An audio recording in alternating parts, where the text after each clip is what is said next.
So, continuing on with the DNA and protein synthesis unit, we're going to talk about genetic technologies now. So, with genetic technology, you have several different things that would be considered genetic technology. So, we're going to talk about each of those things. This field is constantly changing.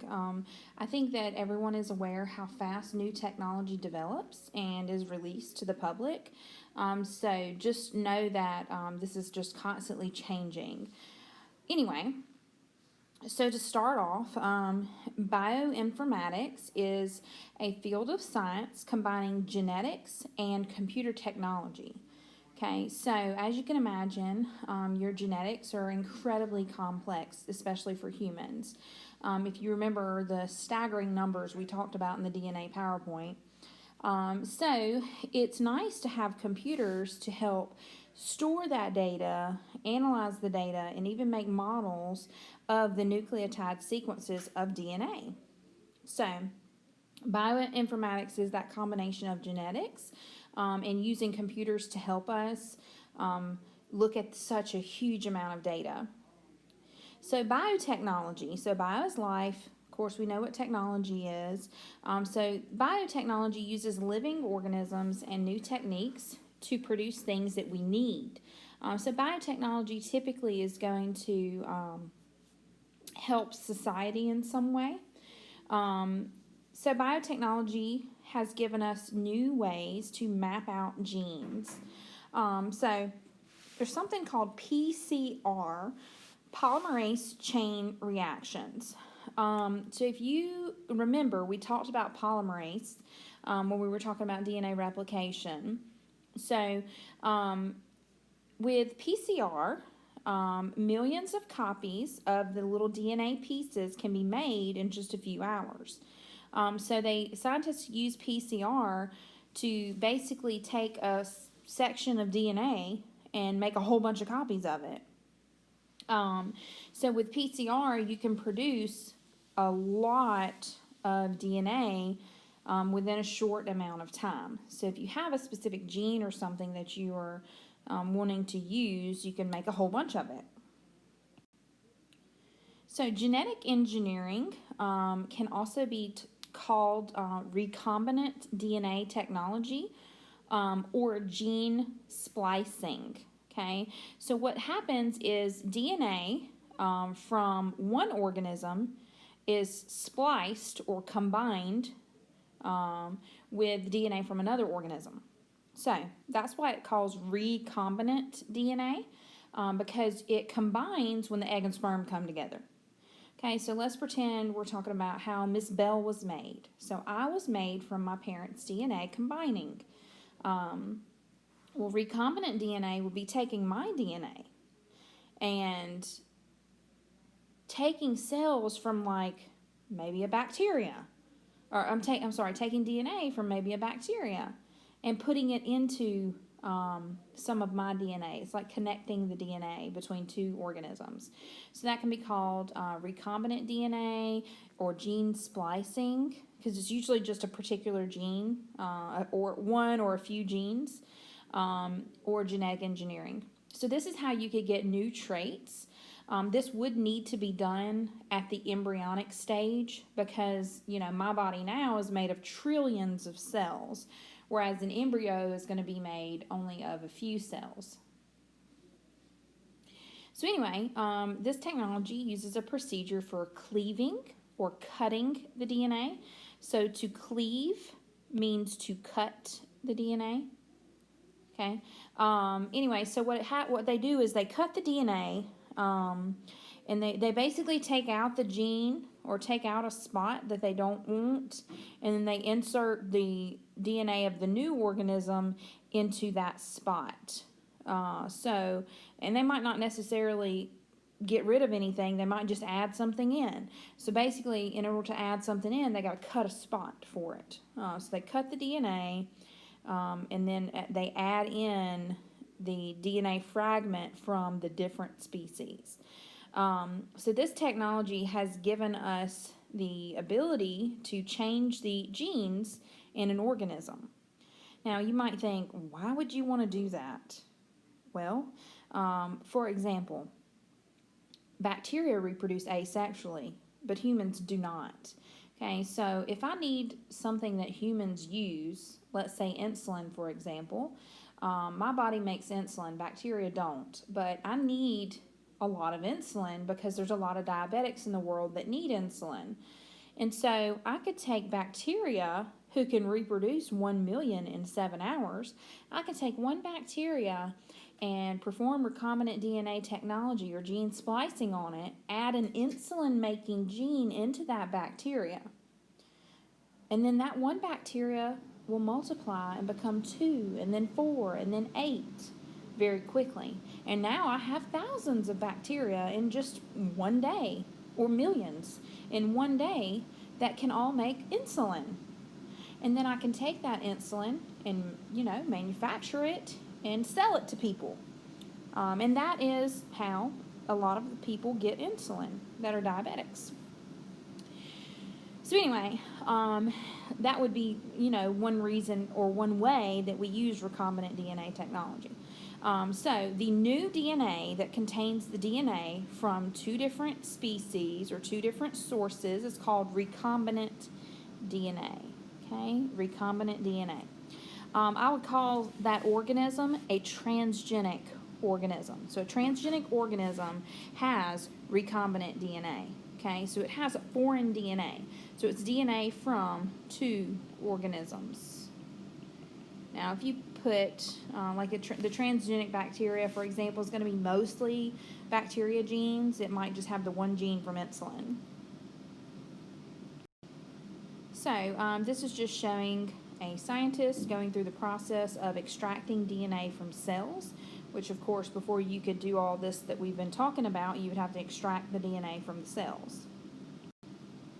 Okay, so steps to producing a transgenic organism. So, transgenic organisms are a thing. Technology is so advanced that now we can do this. So if you recall, when we were talking about the DNA notes in the 1950s, which was only, 70 years ago,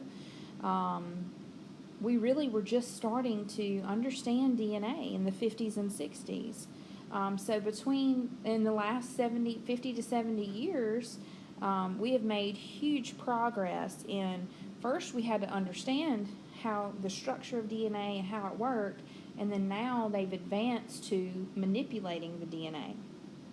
So anyway, steps used to produce a transgenic organism.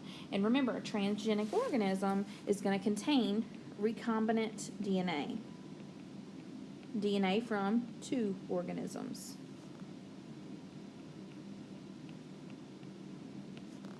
So anyway, first off, you have to isolate the foreign DNA fragment that you want to put in. And you have to cut, okay? So in order to cut, you use something called a restriction enzyme. So DNA is cut by a restriction enzyme, okay? So that restriction enzyme is going to cut the one gene, like it's going to cut the insulin gene, only the insulin gene out of the human DNA. And then the vector would be like the bacteria. Okay, that's going to carry this DNA. So you're going to cut the insulin gene, and then you're going to have to cut the bacteria DNA so that you can add in that insulin gene. Okay, so restriction enzymes are going to do that cut. So anyway, a transgenic animal is an animal that carries, so a transgenic animal is going to carry a trait that you want to put into a new organism. So again, they're going to have recombinant DNA. So a gene might be inserted into the organism to help, hopefully, to help or improve the quality of the transgenic organism. This is used a lot in plants for like to help grow the crops, like disease resistance. To help it not be as susceptible for certain diseases. Certain plants are going to be more susceptible for certain diseases, and you don't want, crops to fail.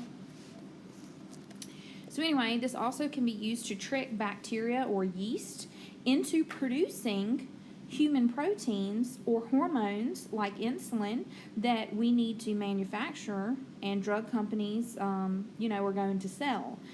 So insulin, as you can imagine, there's a lot of diabetics in the world, and so a lot of insulin has to be manufactured. Lots of other things. I personally take levothyroxine, which is a thyroid hormone, so it would be manufactured in a similar way. Vaccines, something called interferon. But anyway, so recombination of your genetic material or your DNA occurs constantly in nature. Okay, so that's during, sexual reproduction.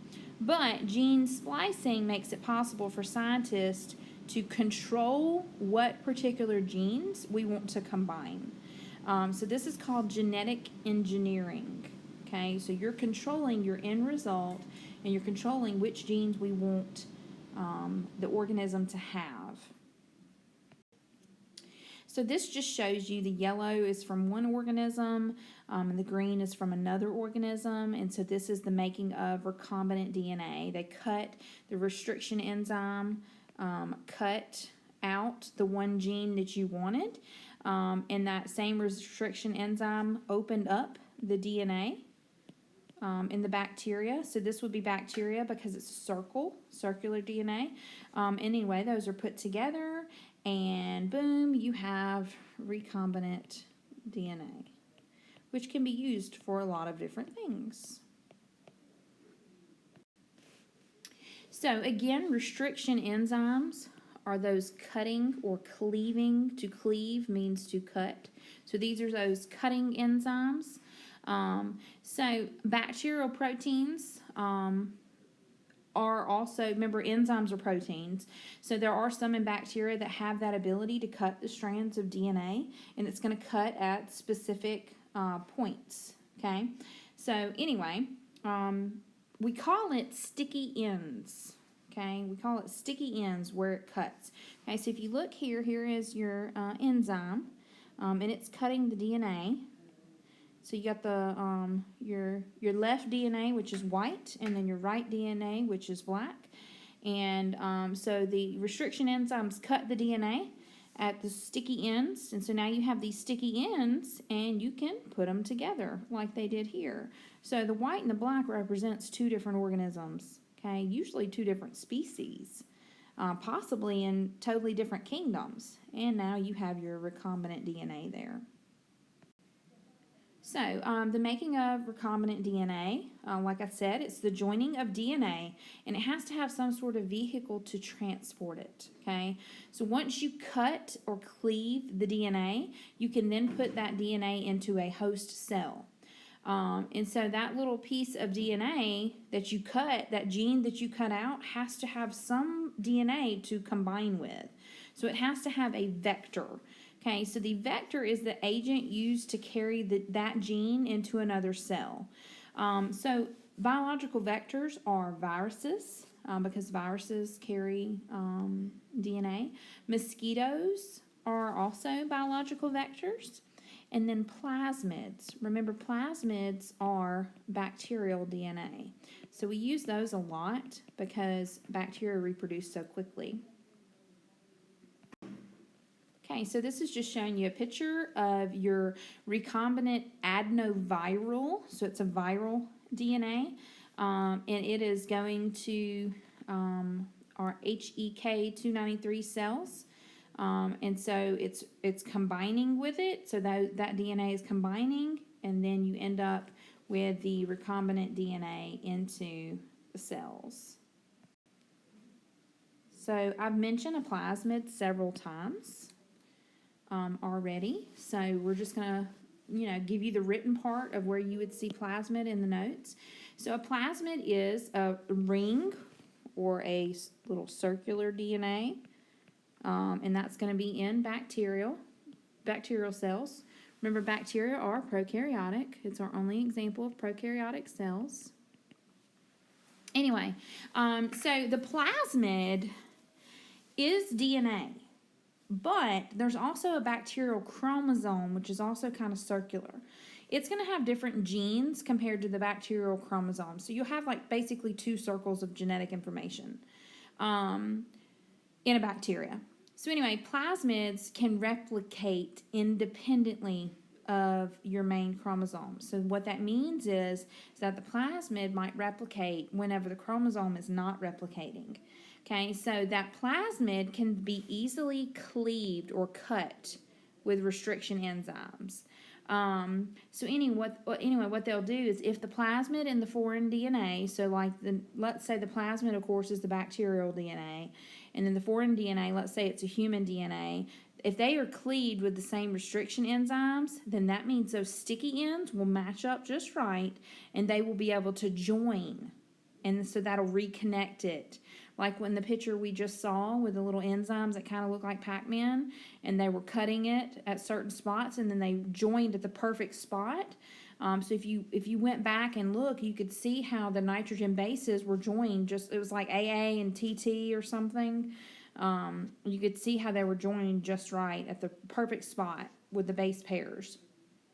So anyway, the foreign DNA is then recombined into the plasmid DNA or even viral DNA because of a second enzyme. So lots of enzymes involved in this process. So anyway, after your foreign DNA has been spliced, or we've done the recombinant DNA, same thing, into the plasmid, the yeast cells, the virus, vector, whatever, that recombinant DNA is then transferred into a host cell. That host cell will then divide, okay? Because before a cell divides, it's going to copy that recombinant DNA along with its own DNA. So remember, before a cell divides, it's going to copy its DNA. And so when this bacteria cell or the host cell makes extra copies of that recombinant DNA, this is a type of cloning. Remember, clones are genetically identical copies. Okay, so this particularly is called gene cloning. Okay, so you could clone just the genes in this way, or you can clone the whole organism. So here's just another picture showing DNA being inserted into the plasmid and then inserted into a cell. So screening. Cells that have gotten that specific gene of interest can then be screened from cells that did not take up the gene of interest. So each time the cells reproduce, then they get a copy. They're going to make a copy of that gene of interest. So we've been talking about the insulin gene, so we'll just keep on with that example. So anyway, gene cloning is an important step in genetic engineering because you need multiple copies of that recombinant DNA. So recent experiments have included the splicing of a human gene, like insulin gene, into the DNA of bacteria. And again, because bacteria reproduce so quickly, you can mass produce large amounts of bacteria that can then produce the insulin. And so drug manufacturers are going to use that to make insulin to give out to all the diabetics that need it. Now, one thing I do want to say is that is a costly process to do all that recombinant DNA and all of that. So anyway, applications of DNA technology. So this is kind of getting into where you would see that this technology has been used in both medicine and society. So it's been used a good bit in medicine, but it's also used a lot in society too. So how have we used this to benefit humans? So first off, lots of species of bacteria are, like I said, because bacteria can reproduce so quickly, lots of species of bacteria have been used to produce different things that humans use and need. So one of those is to create vaccines by putting different vitamins into fruits and vegetables. So you might have heard of GMOs. GMOs are genetically modified organisms. GMOs are a little bit controversial right now because the genes have been modified in a natural organism, and they haven't been around long enough for us to know if there's any long-term effect. Like, so if you eat a GMO organism, are you going to have any kind of negative effects from it? And they haven't been around long enough to know if, they could truly cause an effect in humans. So there's three main areas that transgenic bacteria are helpful in or have been proposed to help in, and that's agriculture, biotechnology, and medical. And we're going to talk about each one of those three things. So this is just a picture of bacteria used in genetic engineering. So this is a petri dish with bacteria growing in it. Okay, so the first one we're going to talk about is agriculture. So one species of bacteria has already been used successfully on agricultural crops. And like I said, this is constantly changing. So this could change at any time. So anyway, plants have been genetically engineered to produce pesticides on the inside. Now these aren't going to be like typical pesticides, which pesticides are simply bug spray. Pest or bugs. Well, usually bug spray. Could be not necessarily a bug, could be something else, but things that eat the crops, basically. So, some plants have internal like compounds that cause bugs not to want to eat them. Strawberry crops have been engineered to resist frost damage, okay, because some species of strawberry are going to survive colder conditions better than other species. So, again, they've used those genes to help. They can also engineer fruit to be sweeter or firmer or even a different color. So, if you ever see like a weird color, it might not be something that's natural, it might be a GMO. Anyway, so recombinant or transgenic organisms. Again, those are organisms that contain recombinant DNA that is functional. So they have foreign DNA in their cells.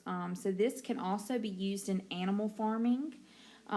So you can add in human genes to the gene of a farm animal.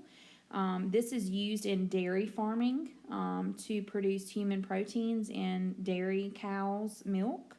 And so this is used a lot for like you have certain human proteins that cannot be made through by bacteria, so they use it to like a cow. A cow is going to be more genetically similar to a human because we're both animals, and so they would do recombinant DNA to make specific human proteins in the cows, and then the proteins can be pulled from the cow's milk or the animal's milk, and then be sold by the pharmacies. So if you look at the top picture with the cow in it, this is creating a transgenic animal. So you have your gene of choice manipulated in the lab. Your recombinant DNA is made, and then that gene is injected into the egg of the animal. And then that egg, fertilized egg, gets implanted into a surrogate animal. And then it'll grow into a baby.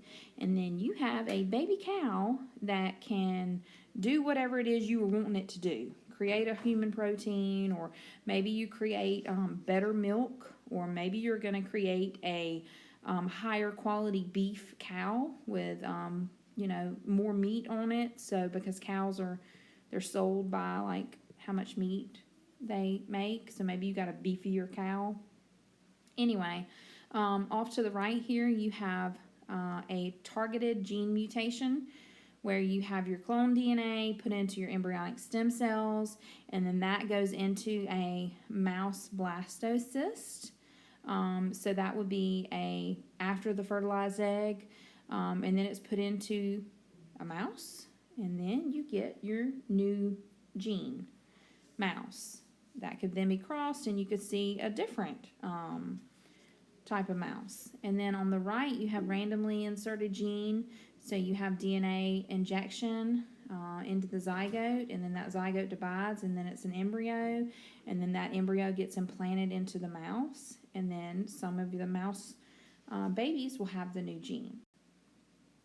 This is just showing you again your bacterial plasmid, the red, and where they cleave, they cut open the bacterial DNA, and then they cut open the foreign DNA, and then they inserted that foreign DNA into the bacterial DNA, and now you have your recombinant DNA down at the bottom.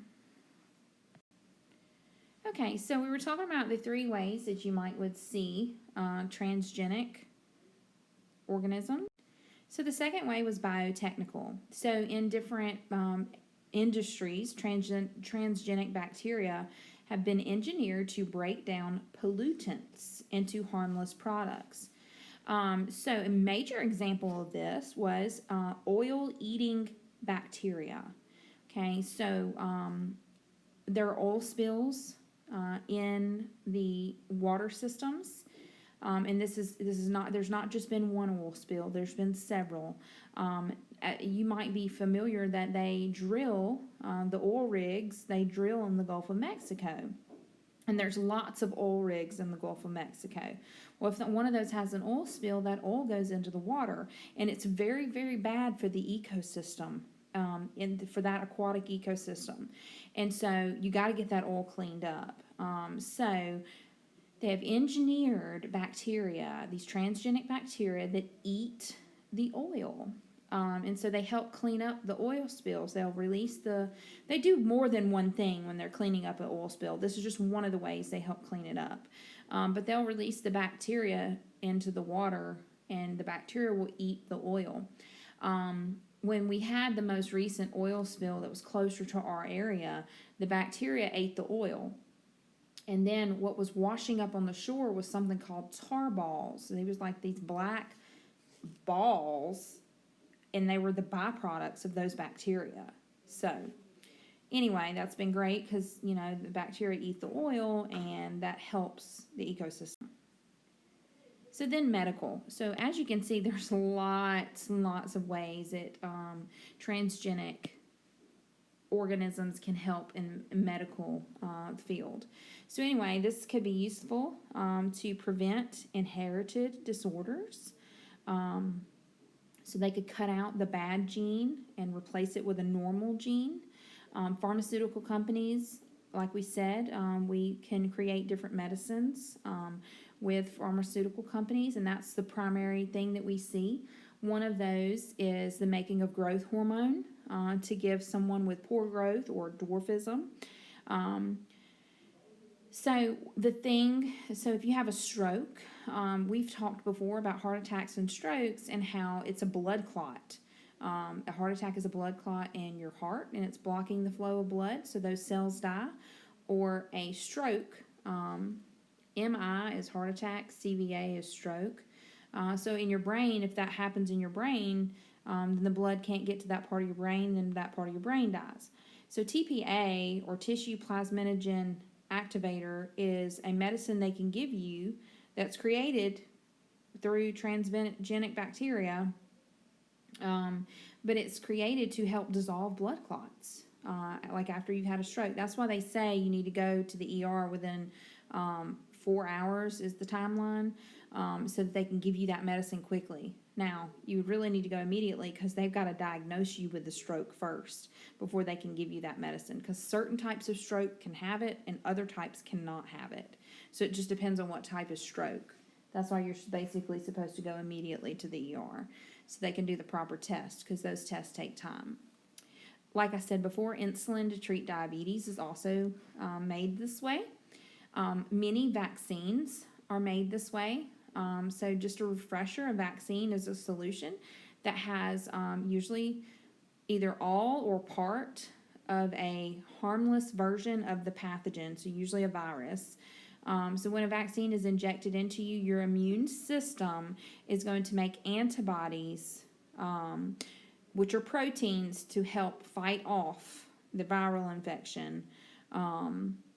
And so once you make those antibodies, they're in your body. And so if you were to get that sickness again, that virus again, then you have the antibodies there.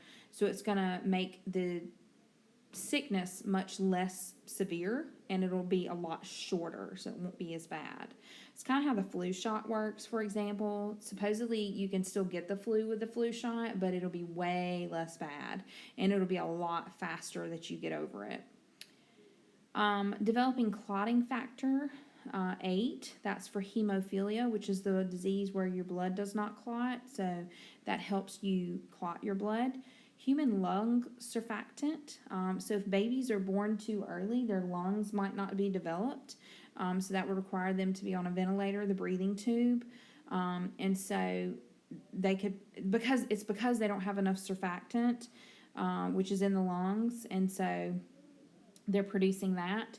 Atrial natriuretic hormone, which is used as a hormone used to treat high blood pressure, which is hypertension. And then bovine growth hormone, which increases a cow's milk production. And of course, dairy farming is a big industry in the U.S. And that cow's milk is used to make baby formula. So here's just some pictures of some genetically engineered organisms. You have the blue rose at the top, your neon fish, your genetically engineered tobacco plant, and then they have GRU ear cartilage, ear cartilage prosthetic for someone who lost their ear on a mouse. Gene technology and bioremediation. So those bacteria we talked about to help clean up the oil spill, those are genetically engineered. And so that's considered a form of bioremediation. So you're remediating problems in ecosystems. So that brings us to cloning. So cloning, by definition, is creating genetically identical organisms. So reproductive cloning is going to involve the transfer of the genetic material or the DNA of the donor cell into an egg that has had its DNA removed. Okay, so if I wanted to clone myself, I would take the DNA out of one of my cells and I would insert it into an egg cell that has already had the DNA removed. So I would take an egg, take the DNA out of the egg, and then inject my DNA into it. That egg is not naturally going to divide, so then the egg will be stimulated by chemicals and electricity to cause it to go through cytokinesis and divide. Because normally eggs don't just divide, it's got to be fertilized first by the sperm. Well, there's just only one parent because it's cloning. So, anyway, once the egg starts to divide, then it's implanted into the uterus of a female, and then it will get the placenta and eventually grow into, a cloned baby. So the cloned parent is genetically identical. The cloned organism is genetically identical to the parent. So anyway, scientists are developing ways to use clones to possibly save endangered species. So if you only have 3 tigers left in the world, they talked about cloning them to keep them from becoming extinct. So here are some cloned animals. We have the camel, then we have Dolly, and then we have a dog. So the human genome. The human genome is all of the genes for one person. Of course, it's human. So genome is all of the genes for one person. A chromosome map is the genetic map that shows where the gene is and on which chromosome. So if you look at the picture here, you can see that on this particular chromosome, this is where you would find the gene for hypercholesterolemia. So that would be high cholesterol. This would be where you would find the gene for anemia. This would be where you would find muscular dystrophy. So the Human Genome Project it took like 20 years for them to do it, and the goal was for them to create a map showing where every gene that humans have are located. So it took them like 20 years to do this. They finished it in 2003. I actually remember I was in high school when they finished it, and it was such a big deal.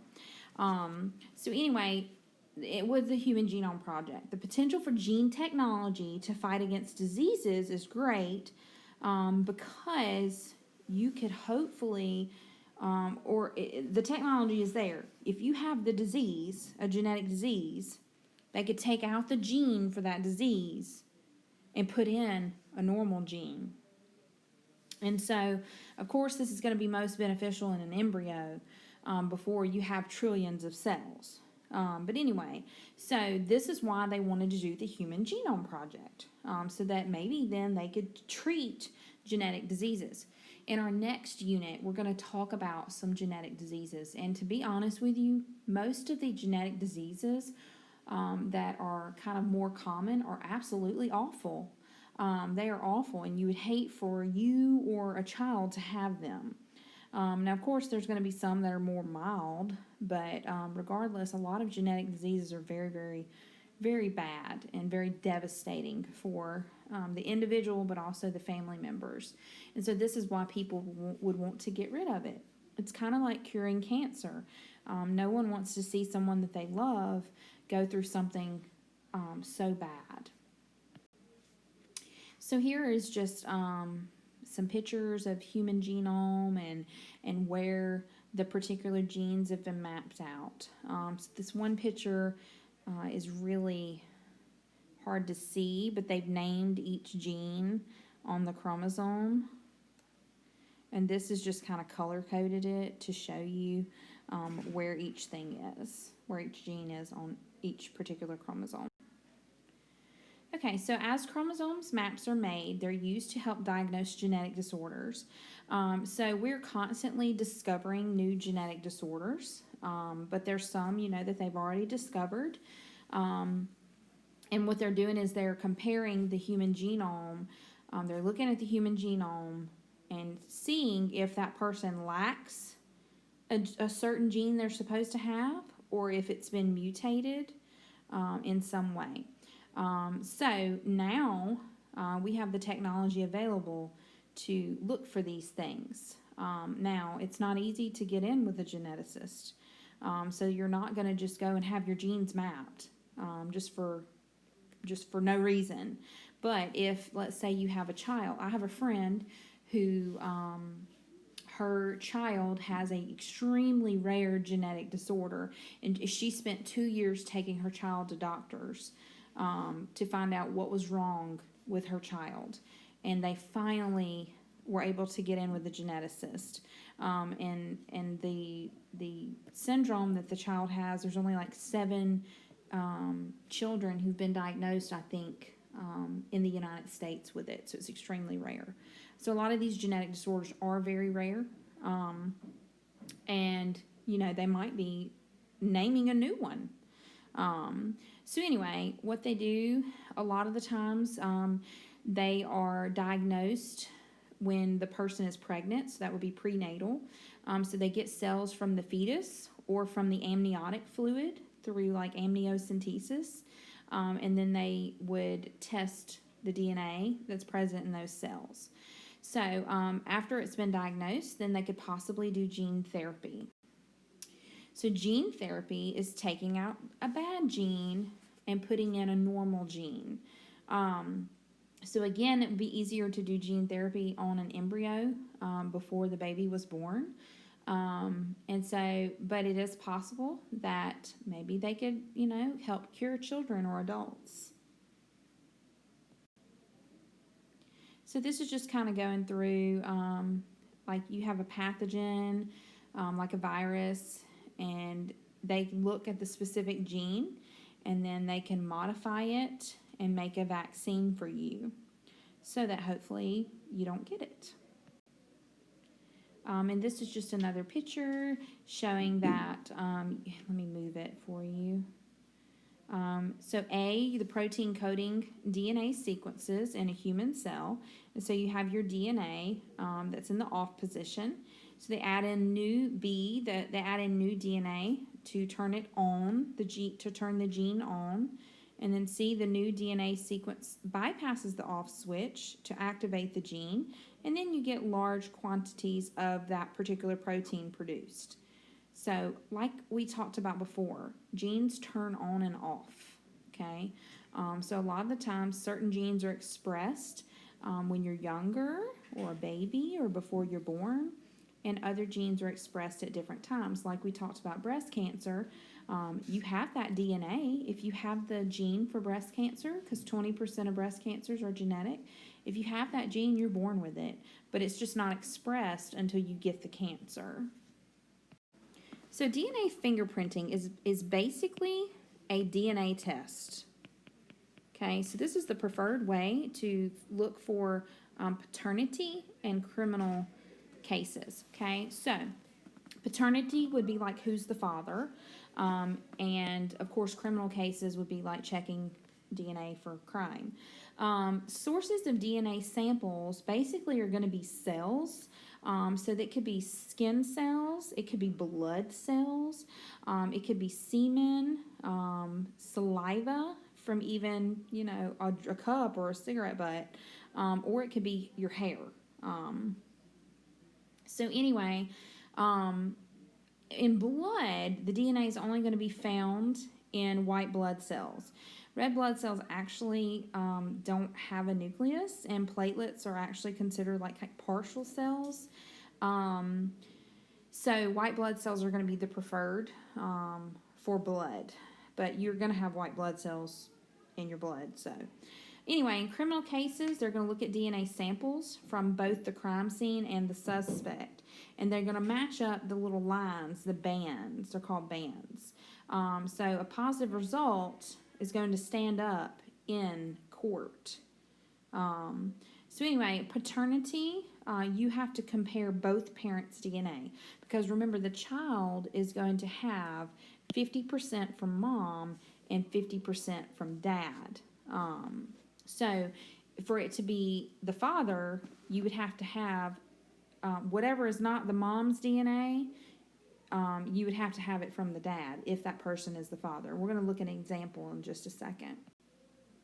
So law enforcement workers will use this DNA fingerprint pattern to determine if suspects were at a crime scene. And so DNA fingerprint has been used to both convict and acquit people because it is so specific. And so there have been people who have been in jail for 30 years, and back then they didn't have this technology, and now they do, and now they've been set free because they were able to run the DNA evidence now and see that that person was actually not guilty. Anyway, it is possible to manipulate DNA by cutting it into pieces with enzymes, putting it in a gel, and then electrocuting it, basically, inducing an electric current, and that's called gel electrophoresis. So that is how you would separate and then sequence the DNA fragments, and they're sequenced by what charge they are and how long they are to identify genes. So this is how you would compare the sample DNA at the crime scene versus the suspect, or this is how you would look at the paternity, mother, child, and father's DNA. So the cut DNA is separated, and then you get all that banding pattern. Okay, so basically gel electrophoresis will produce the DNA fingerprint. So this is the process of DNA fingerprinting. So first you get cells where the DNA has been extracted. Then you cut the DNA into fragments using the restriction enzyme, and then you put it in the gel, and then it is electrocuted, and then it creates a banding pattern, okay? And then you get your DNA fingerprint. So this is a DNA fingerprint. So if you take a look here, this is two of the same picture. So in this picture, we have, so again, your child is going to have 50%, the child is going to have 50% from the mom, 50% from the dad. So what they've done here is they've lined up mom on this side, and then they've lined up the potential dad on this side, okay? Might be easier, let's just not look at that one. So we're going to make mom and child, the DNA they share, in red. And then the rest of the child's DNA should come from dad, right? Well, this one did not come from this guy. It didn't come from mom either. This one didn't come from this guy. Didn't come from mom either. This one didn't come from this guy. Didn't come from mom either. This one didn't come from this guy. Didn't come from mom either. Okay, so he is not the father because we cannot match the child's DNA to this person. This is victim evidence suspect. It's a little bit different, okay? With victim evidence suspect, the DNA is either the victim's or the suspect's. And if it's not, then it's not. So they're trying to match the evidence to the suspect. We can look and see that it's not the victims, but it's also not the suspects either. So if you see the DNA bands are not, they should all match up if it was the suspect. Again, mother, child, father. We just won't look at this one because they're the same. So I'll do red for mom. So there's mom's DNA. And so this one didn't come from mom. Could have came from him. This one didn't come from mom. Could have came from him. This one didn't come from mom. Could have came from him. Same. So all of this child's DNA has been accounted for. So he is the father. This is another victim evidence suspect. So if you take a look, this is what a guilty person would look like. All of the DNA matches from the evidence to the suspect. So basically, with victim evidence suspect, the evidence has to 100% match either the victim or the suspect. Okay, it's got to be a 100% match for them to be guilty. Okay, whereas mother, child, father, the child will have 50% from mom and the other 50% from dad. So this could be confusing to people. So make sure that you can look and tell if the person committed the crime or if it came from mother or father.